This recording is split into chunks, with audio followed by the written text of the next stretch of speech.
Break के बाद आप सभी का हमारे इस प्रोग्राम में स्वागत है। शुरुआत करते हैं विदेश की कुछ खबरों से। चीन के मंगोलिया प्रांत के एक कोयला खदान में विस्फोट हो गया, जिसमें मरने वालों की संख्या करीब 32 हो गई। रविवार को जारी रिपोर्ट में यह कहा गया था कि सिफेंग शहर में बाओमा माइनिंग कंपनी लिमिटेड में शनिवार को विस्फोट हुआ था। घटना की जांच की जा रही है। दुर्घटना स्थल पर 181 कर्मचारी काम कर रहे थे। कम से कम 149 कर्मचारी खदान से बाहर निकलने में कामयाब रहे। घटना स्थल पर रविवार को मेडिकल स्टाफ, 268 पुलिसकर्मी और 119 बचाव कर्मी मौजूद थे।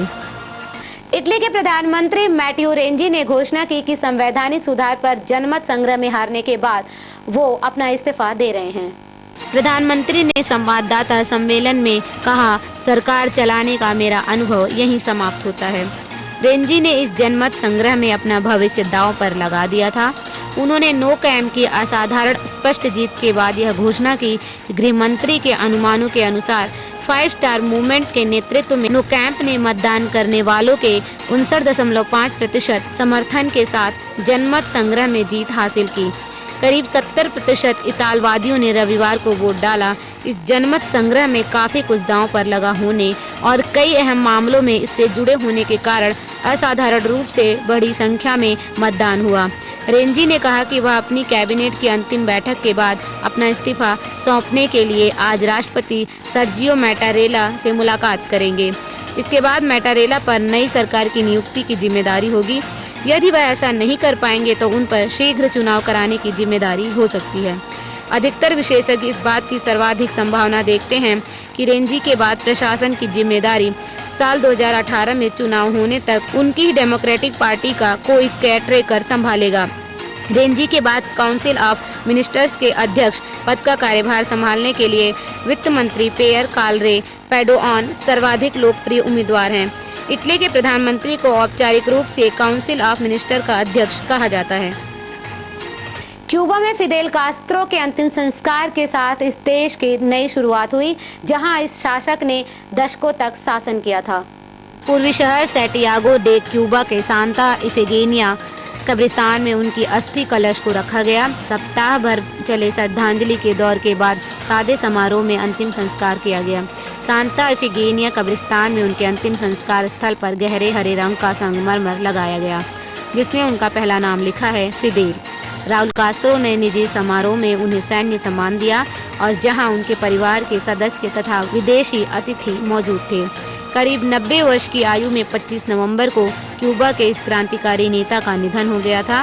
फिदेल के अवशेष को 19वीं सदी के स्वतंत्रता संग्राम के नायक जोस मार्टी के मकबरे के पास दफनाया गया।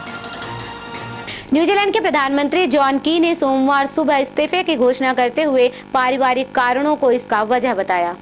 न्यूजीलैंड के प्रधानमंत्री जॉन की ने कहा कि यह मेरा अब तक का सबसे मुश्किल फैसला है और मुझे नहीं पता कि मैं आगे क्या करूंगा। की ने नेशनल पार्टी के नेता के तौर पर भी इस्तीफा दिया। उन्होंने संवाददाता सम्मेलन में अपने फैसले की घोषणा करते हुए कहा, इस पद के लिए उनसे बड़े बलिदान की जरूरत थी जो मेरे करीब हैं। समाचार पत्र न्यूजीलैंड हेराल्ड के मुताबिक जॉन की पत्नी ब्रुनाग ने उनसे पद से इस्तीफा देने को कहा है। इसका कारण उनके दोनों बच्चे, बेटी स्टेफनी और बेटे मार्क्स के जीवन में अत्यधिक दखलंदाजी को बताया जा रहा है। नेशनल पार्टी नए नेता और नए प्रधानमंत्री के चुनाव के लिए 12 दिसंबर को विशेष कॉकस का आयोजन करेंगे। मौजूदा वित्त मंत्री और उप प्रधानमंत्री बिल इंग्लिश पदभार संभाल सकते हैं। वाणिज्य मंत्री स्टीवन जॉयस नए वित्त मंत्री बन सकते हैं। देश में नवंबर 2017 में चुनाव होने की संभावना है। पाकिस्तान के सेना प्रमुख जनरल कमर जावेद बाजवा ने सोमवार को 4 कट्टर आतंकियों को मौत की सजा सुनाई। 30 नवंबर को सेना प्रमुख का पदभार ग्रहण करने के बाद पहली बार बाजवा ने आतंकियों की मौत की सजा की पुष्टि की है।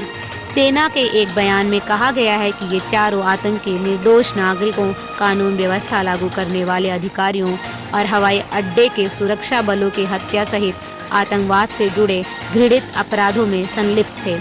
इन मुजरिमों ने कराची के जिन्ना अंतर्राष्ट्रीय हवाई अड्डा, सुक्कूर स्थित खुफिया कार्यालय और कानून प्रवर्तन एजेंसियों के काफिले सहित कई महत्वपूर्ण भवनों पर हमले करने की साजिश रची थी और उन्हें अंजाम दिया था।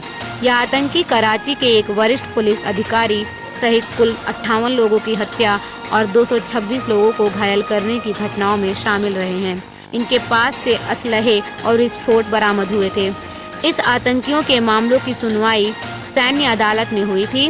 वर्ष 2014 के दिसंबर में सेना के स्कूल पर आतंकी हमले के बाद आतंकवाद से जुड़े अपराधों की तेजी से सुनवाई के लिए सैन्य अदालत का गठन किया गया था। आज के हमारे इस प्रोग्राम में बस इतना ही। देश और दुनिया की तमाम खबरों के लिए बने रहिए हमारे साथ। देखते रहिए समाचार टाइम 24।